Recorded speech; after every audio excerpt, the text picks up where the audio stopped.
He was born ready to bother the Heat in this game. Lance Stephenson had some unbelievable antics like that one. Look at LeBron shake his head, blowing in the ear. And then, how about that? Next to Spoelstra. Give him the tongue wag. He was at his Lance Stephenson best. When he's like that, he's such an interesting watch. You almost lock in on him. And he also, you know the big thing about all that? He gets his confidence from that. Yeah. You know, like some guys talk trash because they're talking trash for themselves. Like it gives them, Gary Payton was like that. Gary got confidence from talking trash. And I think his antics give him confidence. You know, because if you notice in the last game, you didn't see any antics. No. You didn't see Lance being Lance. And tonight you saw that, we're all different. We all have different things that make us tick. And this makes him tick, being that irritant. And I want being you guys, a guy that annoys people. Excuse me, Greg. I want you guys to talk about having that guy as a teammate, that guy who is the irritant. Rick, what's that like when you have that guy on your club? Well, I played with Dennis Rodman. The ultimate irritant. Yes. Seriously. And I got a chance to actually play the role of irritant for a number of years. And you? Yeah, I did. And what it does, though, and to your point, it actually not only tests your opponent's level of restraint and control, but if at any inkling of a second you get a sense that it's bothering them, then all of a sudden it does give you a sense of accomplishment, and you start to, feed off of that success of disruption. And a lot of it is entertaining if you're watching.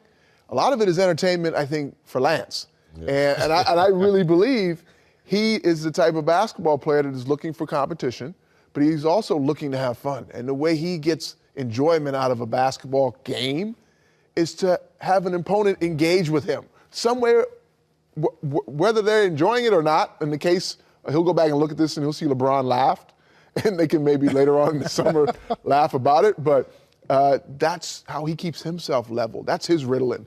That's his ability to actually just stay, I think, in the midst of the game and not worry about the pressure of the game. He releases that. And that's such a great point. A lot of people will be watching this and they'll be turned off by that. You ever hear when an athlete says, you know what, I just want to have fun. I'm going to go out and have fun. That's what they mean. Now, everybody does it differently. For Lance, that's fun. He gets a lot of fun in his game from doing that. That's a part of who he is. That's his fabric. Not the same for everybody else, but ultimately we all got to find that place we can get to where we're having fun on the floor, because the pressure can be so substantial that if you allow the pressure to take over and the fun dissipates, that's what guys are talking. When they say they want to have fun, they don't want to allow the pressure to get to a point where they can't function. Think about the body language.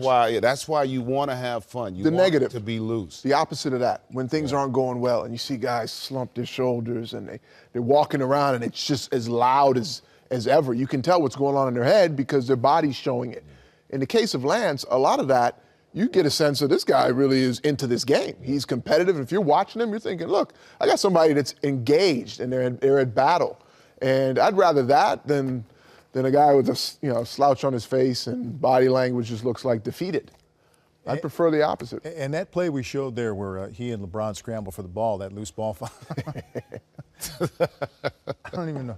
I'm going to shake my head like that. LeBron. I will say that was one of the funniest ones. It was. Even moment. LeBron had to kind of chuckle. He actually got it. He got it.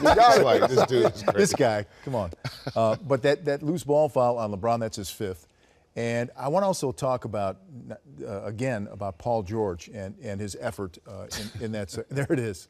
Watch LeBron's ear reaction. blowing. He goes like, this dude is funny. He's like, this dude but is right funny. there, that's the reaction. He got a reaction out of it. He got a reaction.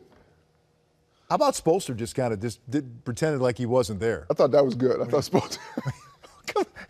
he was zoned in, though.